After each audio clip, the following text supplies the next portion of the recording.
Hello दोस्तों, मैं रामलाल केवट आप सभी का बहुत बहुत स्वागत करता हूं मेरे यूट्यूब चैनल केवट सर का गणित क्लास में। आइए आज हम इस वीडियो में पढ़ने वाले हैं कक्षा 8वीं के अध्याय 8 के अंतर्गत बीजीय व्यंजकों के गुणनखंड एवं गुणनखंडन। इस वीडियो का यह दूसरा भाग है। पहला भाग देखने के लिए आप मेरे यूट्यूब चैनल पर सर्च कर सकते हैं। ठीक है, चलिए देखते हैं आज हम इस वीडियो में क्या जानेंगे। दो बीजीय व्यंजक पदों के समान गुणनखंड पहचानना व सबसे बड़ा उभयनिष्ठ गुणनखंड, और सबसे बड़े उभयनिष्ठ गुणनखंड को ही क्या कहा जाता है? महत्तम समापवर्तक कहा जाता है। ज्ञात करना सीखेंगे। तो देखिए, चलिए देखते हैं। हम उदाहरण के रूप में यहाँ पर दो बीजीय व्यंजक लिए हैं, एक 6ab व दूसरा है 4a² का महत्तम समापवर्तक ज्ञात करना। कैसे ज्ञात करेंगे? तो सबसे पहले क्या करेंगे, पहले बीजीय व्यंजक 6ab का गुणनखंड लिखेंगे। गुणनखंड लिखना हमने भाग 1 की वीडियो में बता दिया है। कैसे लिखा जाता है? सबसे पहले गुणांक का उभयनिष्ठ गुणांक का गुणनखंड लिखते हैं। तो 6 का गुणनखंड क्या क्या होगा? 1 2 3 6। उसके बाद पहला चरांक क्या है? a। तो इन सभी से गुणा करेंगे a का, तो क्या आएगा? a का a से गुणा करेंगे तो 1 आएगा, 2 से करेंगे तो 2a, 3 से करेंगे a का गुणा तो 3a, और 6 से करेंगे तो 6a आ जाएगा। उसके बाद दूसरा जो चरांक है b, उसका गुणा इस गुणांक के जितने भी गुणनखंड हैं 1 2 3 6 इनसे करेंगे। तो देखिए, 1 से करेंगे b का तो b आएगा, 2 से करेंगे तो 2b, 3 से करेंगे 3b, 6 से करेंगे तो 6b। उसके बाद देखिए इसमें चूंकि दो चरांक है तो दोनों चरांकों के गुणनफल का भी गुणा इन्हीं से किया जाता है जो गुणांक के गुणनखंड हैं। ठीक है, तो a भी दो चरांक है तो a b का गुणा 1 से होगा तो a b आएगा, 2 से होगा तो 2ab, 3 से होगा तो 3ab, और 6 से होगा तो 6ab। इस तरह हो गया 6ab यानी 6ab जो बीजीय व्यंजक है इसका गुणनखंड। अब देखते हैं 4a² यानी 4a का वर्ग, इसका गुणनखंड क्या होगा? तो इसके जो गुणांक क्या है? 4 है। 4 के गुणनखंड क्या क्या होते हैं? 1 2 और 4। उसके बाद इसमें चरांक क्या है? कितने हैं? 1 है। तो a², तो इन तीनों का, ये जो गुणांक के गुणनखंड है 3, इनके साथ पहले a का गुणा करेंगे तो a का गुणा करेंगे तो 1 के साथ करेंगे तो a ही आएगा, 2 के साथ करेंगे 2a, 4 से करेंगे 4a। उसके बाद a² का करेंगे तो a² का फिर इन्हीं तीनों से तो 4, ये हो जाएगा a², और a² का करेंगे 1 से, 2 से करेंगे 2a², 4 से करेंगे 4a²। अब हमको देखना है इसमें समान गुणनखंड कौन कौन से हैं। ठीक है, देखिए एक 6ab का भी गुणनखंड है, 4a² का भी गुणनखंड है। ठीक है, समान गुणनखंड को छांटेंगे। अब यहाँ देखिए दोनों में है, दोनों के गुणनखंडों में है। इसके बाद देखें 4 दोनों में नहीं है, a भी दोनों में है। यहाँ 2a को देखें, ये भी दोनों के गुणनखंडों में है। और आगे देखें तो यहाँ पर 3a इसमें नहीं है, 6a ये बाकी इसमें नहीं है। तो हमने देखा समान गुणनखंड 6ab और 4a² के समान गुणनखंड क्या मिला हमें? समान गुणनखंड क्या मिला?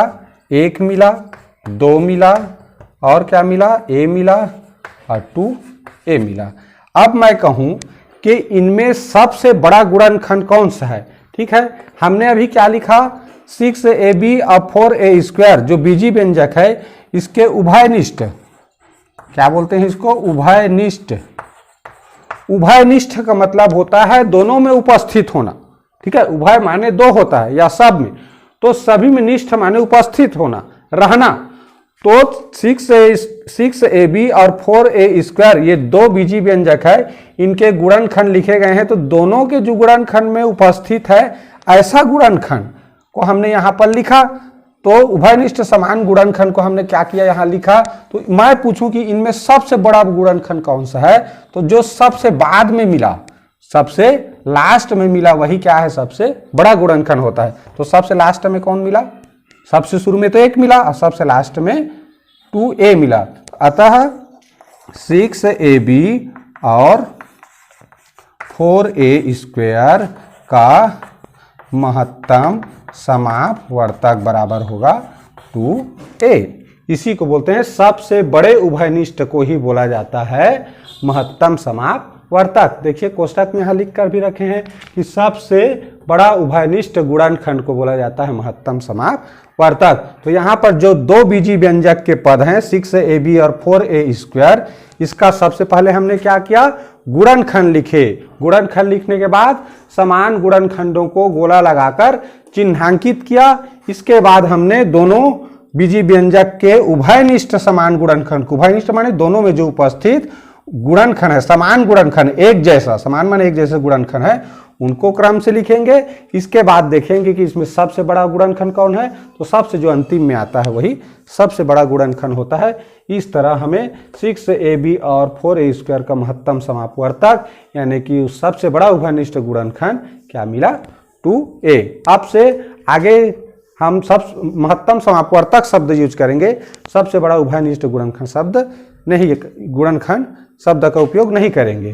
तो ये हो गया, इस तरह से हम दो बीजी व्यंजक पदों के का महत्तम समापवर्तक इस तरह से इस पहले विधि के द्वारा जान सकते हैं। आइए अब दूसरे विधि से कैसे हम दो बीजी व्यंजक के पद दिए हों या दो से अधिक बीजी व्यंजक के पद दिए हों तो उनका कैसे महत्तम समापवर्तक ज्ञात कर सकते हैं, इसका पुस्तक में जो दूसरा नियम है वो आप लोगों को बताते हैं। चलिए अब देखते हैं, दो बीजी व्यंजक के पद दिए हों या दो से अधिक दिए हों तो उनका कैसे हम इस दूसरे विधि के द्वारा महत्तम समापवर्तक ज्ञात कर सकते हैं। सबसे पहले क्या करेंगे, देखिए हमारे पास एक उदाहरण है 6x² एवं 8xy² का महत्तम समापवर्तक ज्ञात करना है। ये हमारे पास दो बीजी व्यंजक के पद हैं, इनका कैसे महत्तम समापवर्तक ज्ञात करेंगे, ये दूसरा नियम है। ठीक है, पहले क्या करेंगे, गुणांक। तो दोनों पदों में देखो दो बीजी व्यंजक के पद हैं, इनमें गुणांक क्या है, इसमें 6 गुणांक है 6, इसमें 8 यानी कि 8 गुणांक है। तो गुणांकों का पहले क्या करेंगे, महत्तम समापवर्तक ज्ञात करेंगे। तो 6 और 8 का महत्तम समापवर्तक क्या होता है, 2। अब हम कैसे जानेंगे, तो देखिए सरलता से आप जान सकते हैं। कैसे जानते हैं, देखिए 6, इसका 6 का क्या क्या होता है, महत्तम गुणनखंड 1 2 3 और 6 होता है। ठीक, 8 का क्या होता है, तो लिख लो 1 2 4 उसके बाद 8 से। अब देखिए दोनों में समान गुणनखंड कौन सा है, उभयनिष्ठ गुणनखंड, समान उभयनिष्ठ गुणनखंड 1 और 2 है, बाकी तो नहीं है। तो इनमें सबसे बड़ा कौन है, 2 है। इसका मतलब 2 क्या हो गया, 6 और 8 का महत्तम समापवर्तक। ठीक है, अब देखते हैं चरांक। तो एक दोनों में देखो x चरांक है, तो इसमें x² है, इसमें x है, तो एक दोनों समान चरांकों का महत्तम समापवर्तक निकाला जाता है। तो इन दोनों का चरांक का क्या हो गया, जो छोटा घात रहेगा जिसमें, ठीक है, x² लिखा है, x लिखा है, तो जो छोटा घात रहेगा वही क्या होगा, महत्तम समापवर्तक होगा। चरों का अगर जब भी निकालना है महत्तम समापवर्तक, तो जिस चर के ऊपर घात छोटा रहेगा वही उन दोनों का महत्तम समापवर्तक होता है। ठीक, यहाँ देखें y और y², तो इसमें घात किसमें छोटा है, इसमें है, इसलिए इसका y और y² का महत्तम समापवर्तक होगा y। ठीक, अब देखिए अब क्या करना है, ये दोनों का महत्तम ये दोनों जो बीजी व्यंजक के पद हैं इनका महत्तम समापवर्तक कैसे निकालेंगे, तो इन तीनों को गुणनफल के रूप में लिखना है। तो 2 और x और y, ये हो जाएगा इनका महत्तम समापवर्तक। यहाँ जो भी गुणांक का महत्तम समापवर्तक, प्रथम चरांक का महत्तम समापवर्तक, द्वितीय चरांक का महत्तम समापवर्तक, ये तीन जो महत्तम समापवर्तक मिले गुणांक का और दोनों चरांक का, इनको गुणनफल के रूप में लिख देना है, वही हो जाएगा ये दी गई जो बीजी व्यंजक के 2 पद हैं इनका महत्तम समापवर्तक। तो इस शॉर्ट ट्रिक के माध्यम से ये जो सरल तरीका है, पहले हमने डिटेल में समझाया, वो बेसिक है कि किस तरह हम दो बीजी व्यंजक के पदों का महत्तम समापवर्तक निकालते हैं। ये जानने का बेसिक तरीका है और ये सरल तरीका से जानने का दूसरा नियम है। एक चीज़ और बताना चाहूँगा, जैसे हम कोई भी दो संख्या गुणांक के बारे में ये तो समझ गए, जिसका जब दो समान चरांकों का महत्तम समापवर्तक निकालेंगे, याद रखना ये समान चरांक होना चाहिए, ठीक है, या है भी तो एक सवाई दो ठो हो, तो यहाँ समान चरांक हैं तो छोटा घात वाला महत्तम समापवर्तक होता है। जैसे एक उदाहरण बताता हूँ गुणांकों का कैसे निकाला जाता है महत्तम समापवर्तक। मान लीजिए ये 2 है, मान लीजिए 8 है और 8 उसके बाद 20 का निकालना है, ठीक है, 8 और 20 का महत्तम समापवर्तक निकालना है। तो इसमें देखेंगे सबसे छोटा संख्या कौन सा है, तो 8 और 20 में छोटा संख्या क्या है, 8 है। तो छोटे संख्या का आप गुणनखंड क्या क्या होता है उसको लिख लो। हो गया, लिख लिए। अब लिखने के बाद क्या करना है, हमको देखना है कि इन गुणनखंडों में सबसे बड़ा गुणनखंड कौन है जिससे ये भाग जाता है। तो 1 से तो जाएगा ही, 2 से भी जाएगा, 4 से जाएगा, लेकिन 8 से नहीं जाता, तो 4 से ये भाग जाएगा। सबसे बड़ा गुणनखंड 8 की जो है उसमें 4 एक ऐसा संख्या है जिससे ये 20 भी भाग जाएगा, ठीक है, तो सबसे बड़ा यही है, इसलिए 4 हो जाएगा।